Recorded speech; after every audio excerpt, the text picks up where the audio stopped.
Welcome back to Lenz's Comic Corner Classic Lesson on Classics. This episode number 1903 and Doubleshot number 1797.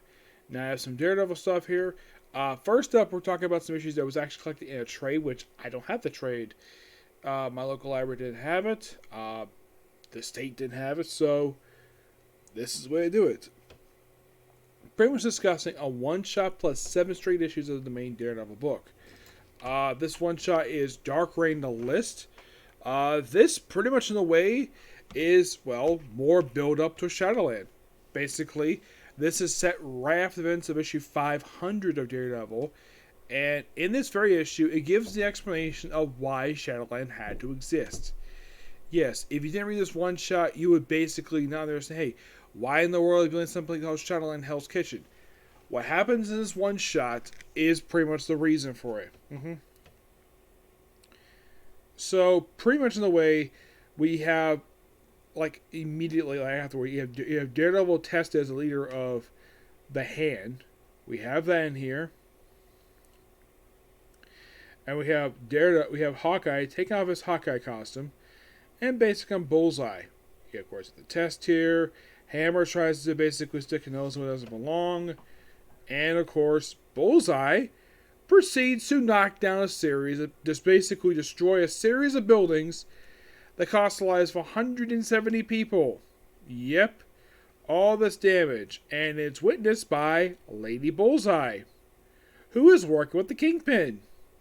Yep, and pretty much, yeah. And, of course, White Tiger and the Black Tarantula is working with Daredevil on this, and pretty much in the way this leads into Daredevil issues number 501 to 507. Also, my last issue to talk about when it comes to the Marvel Knights era for Daredevil. Now, the covers, basically we have Andy Diggle. The one shot is kind of the start of this run, and it continues with 501. It goes straight to 512. It also includes the Shadowland miniseries and Shadowland After the Fall. And by the way, we have these really awesome covers here by Edison Rubik. Yes, the artist worked with Jason Aaron on his Thor stuff. Now, in these very issues, basically we have a series of events happening in these issues. Now, basically, Daredevil is dealing with various stuff with the Hand, and Foggy, meanwhile, is dealing with basically going to trial and basically arguing with a judge. Now, the judge basically finds, well, here's the thing, he was defending a client who was beaten by cops, and of course he was defending himself, and he's pronounced not guilty by the jury, but the judge stupidly decides to overrule it and pronounce him guilty, and of course basically Fogg goes off on him on a big tangent, because he finds this verdict utterly ridiculous. Because it is. He also accuses him of being the back pocket of Norman Osborn. Yes, seriously. So, he gets hauled away, and it's also revealed not long after this, his license is revoked, and of course, Dakota North's license is revoked too as a private investigator. Yeah, she doesn't do much after this one. So, that's what goes on with those two. Meanwhile, though, Daredevil has to deal with some justice, deal with in Hell's Kitchen, taking on Hammer itself with the force of the Hand, basically taking them on, and then he has to fly back to Japan. Now, Black Tarantula is basically the one in charge of stuff in New York, while in the case he has to deal with stuff internally, he has to go deal with the issue in Japan. We have where the daimyo of South America, the stand-in anyways, well, because the original one was actually killed off in the opening issue of the story arc by Daredevil's Master Enzo to prove his loyalty to the Hand, so he kills off his only friend, and, well, he is fighting Prosciutto, and of course, basically also dealing with demons and various other stuff. It kind of felt as though, reading this thing, it seems like Andy Diggle had plans to make this, reading this story arc, you can kind of think of basically Dark Reign: The List as basically the prologue of this thing. You can think of this as an 8-part story arc. It seems as though Shadowland was probably not supposed to happen as soon as it did. And simply put, I think the storyline was supposed to last a little bit longer than it did. Because if you think about it, Andy Diggle's run only lasted for about a year, like a little over a year, and then he left the book. But still enjoyable stuff here. Now, 501 to 507 takes place during the events Dark Reign, but is not listed as a Dark Reign tie-in. And you're thinking, really? It isn't?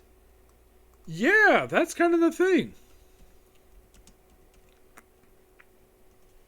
This happens with a series of comic books that was simply put, well, how should I put this? It was basically not listed as tie-ins per se, but it does take place during this time period. Yes. Because stuff with Norman Osborn. Yep, and I'm looking at the thing here now. I'm looking at it here. Is Daredevil for some reason is not listed, but it's involved. It's not listed on the damn page, which is kind of weird. You would think it would be because Hammer is in the book, but no, it has nothing to do with it at all, which is kind of weird. Yeah, I love how we have Daredevil trying to take out Norman Osborn of all people. Now, Kingpin makes kind of sense, but Norman Osborn parrying pages of Daredevil, this seems so strange. Also, because Vince Dark ran the list, Bullseye is sidelined because of what happened in that thing. Yep. And of course, Matt Murdock gets fed up with the American justice system, how corrupt it's gotten at this point in time, but don't worry, it gets fixed afterwards. But I gotta say, for this story arc, it is really good. And, well, that is pretty much it when it comes to, well, Daredevil Volume 2. I'll give my final thoughts after my next trade, which is simply the epilogue to this era. Well, mostly an epilogue to Andy Diggle's run. We have Daredevil Reborn taking place immediately at Advance of Shadowland. Basically, Shadowland After the Fall leads into this very mini-series. You're probably thinking, why is that one shot not in this trade? Because it's actually in Shadowland Daredevil. That was simply the reason for it. Yes, and simply put, this is basically what Matt Murdock was up to in between the events of, like, pretty much the conclusion of the era of Volume 2 and before Sir Mark Waid's run. It is interesting, though, we have Andy Diggle write this miniseries. Excuse me. Now, aside from the fact that Daredevil basically is in the book, Matt Murdock does not put the costume. He is pretty simple put, basically, he had left town after the events of Shadowland, and this is him basically trying to get himself restarted. Just trying to reborn himself after the events of Shadowland. So he uncovers a series of drug stuff and corruption in this small town he's in. And basically, after a while, he goes back to New York and puts on the Daredevil costume again.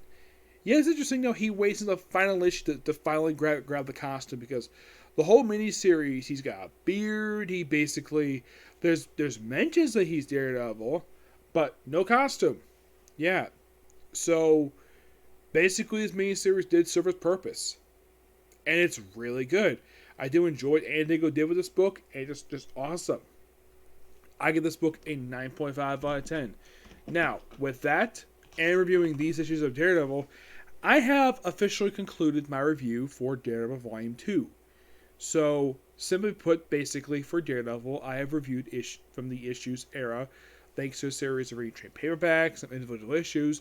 I have not officially reviewed from 271 to present now. So basically, with this book, I officially got out of the 2000s. And you're thinking, really? Yes, really.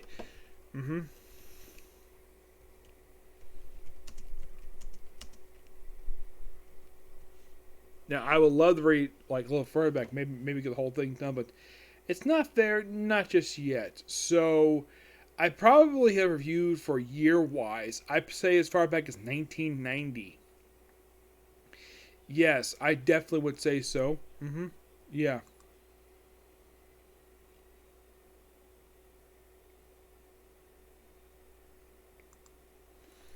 Yeah, I'd say definitely since 1990 that I pretty much have, in fact, reviewed when it comes to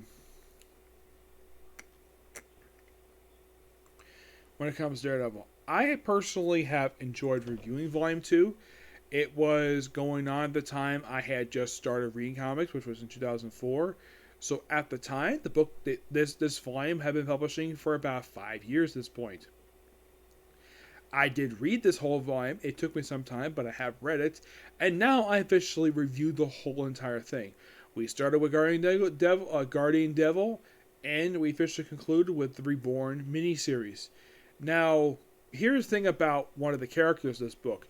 Now, Becky Blake, who was basically Daredevil's secretary, for example.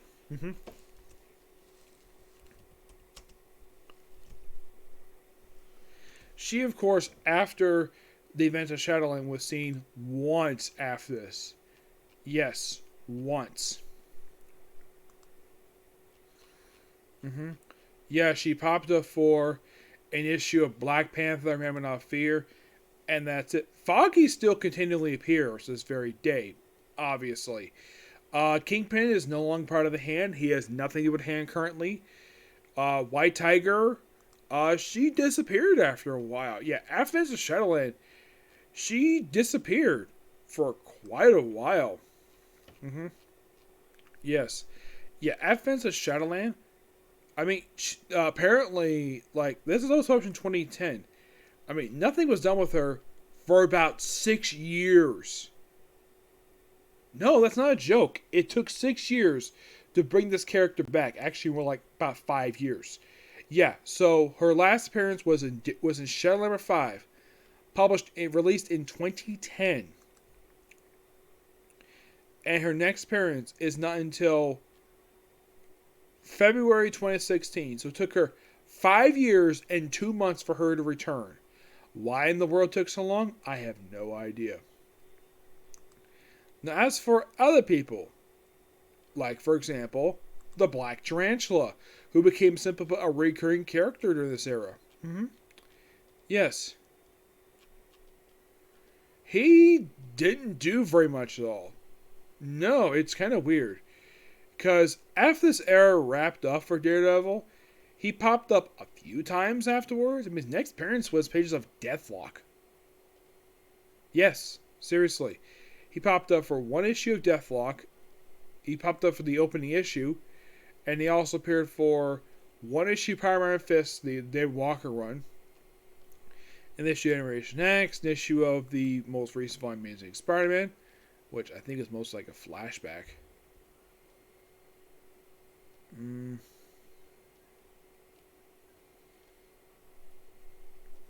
Well, yeah. And his last known appearance to date was actually the miniseries Contagion. Yes, that came out just almost 2 years ago. So he has not been seeing comics for 2 years. Okay, what about Dakota North? Well, after Shadowland wrapped up, you're probably thinking, okay, where did she appear next?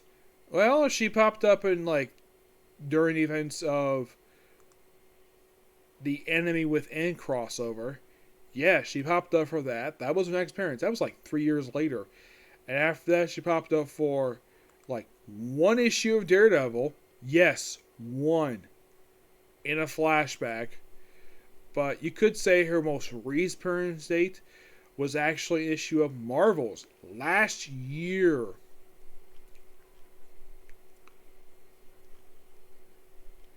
Yeah, and she's another one of those characters who, appears on a screen, so you could say presumably her last physical appearance to date, let's see, was actually in the conclusion to the End Within crossover for Captain Marvel about 9 years ago. That was the last time she was seen. But what about Foggy Nelson? He's still pretty much around. In the most recent volume for the series, he very rarely appeared. It took him about 2 years into the run to finally make a physical appearance in the book. No, seriously, that was the thing with him, where excuse me, yes, I don't know what the reason for it was, but so basically after Shadowland wrapped up and also appeared in the final issue of this book, he appeared as appeared in a handful of issues of Black Panther, Remember Not Fear, and then once Daredevil came back, he became a regular character in the book, and he was there while my guest appearance in Daredevil Dark Knights. He was here for pretty much up until the end of Charles Soule's run. And then he appeared in Man Without Fear miniseries, a couple issues missing Spider-Man, Marvel Knights 20th edition, Punisher Kill Crew. As for Daredevil itself, it's like, here's the thing. He appeared in issue 2, and then 7, 11, 12, and mostly put somewhat regular basis since issue 15, though he skipped a few issues. And he was there up until after issue 25, he skipped a few issues, came back for 30, skipped more issues, came back for 36, popped up for a couple issues Devil's Reign, and his last appearance date was actually in the finale, the epilogue for Devil's Reign Omega. Yep. Now, as for what the plans for him now is, he's probably going to show up in the new volume for Daredevil. That's my personal guess anyways. Which, for some reason, they're still having Chip Zdarsky on the book, despite the fact that, well, his run was not that well received.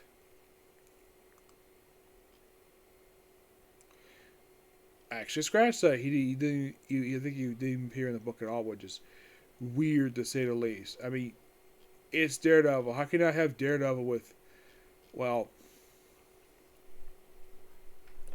without Foggy Nelson? Yeah. But in the case of Andy Diggle's time in the book, despite being very brief, it's actually a really good run.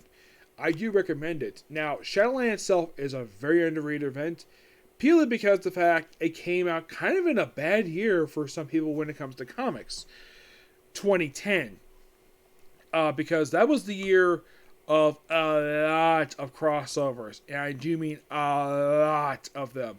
Events like Second Coming, Shadowland, Siege, obviously. Let's see if I can find it here. There was a ton of events in the year 2010. I mean, my God, seriously.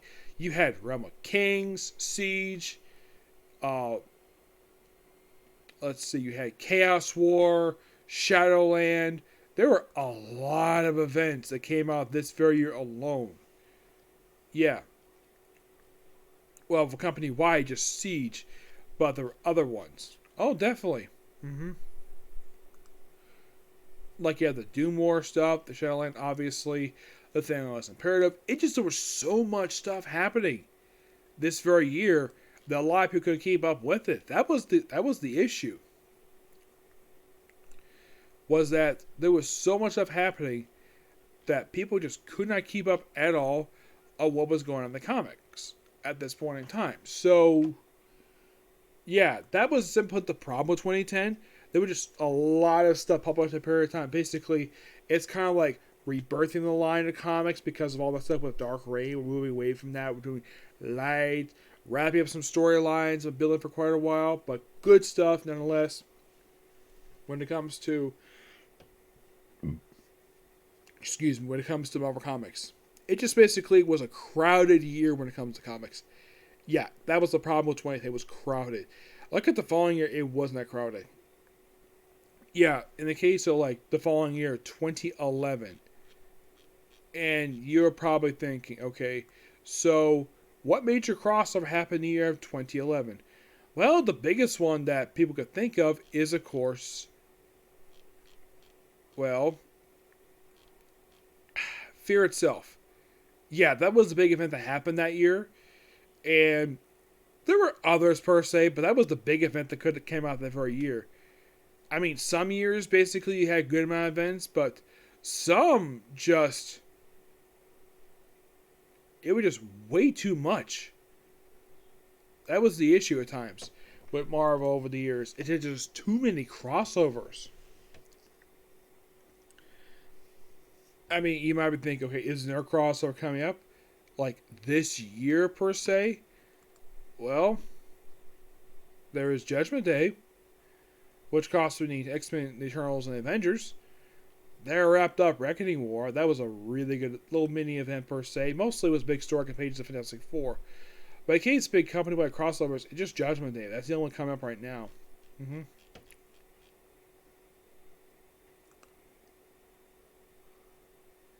Of course, also we have this year the Avengers Assemble event.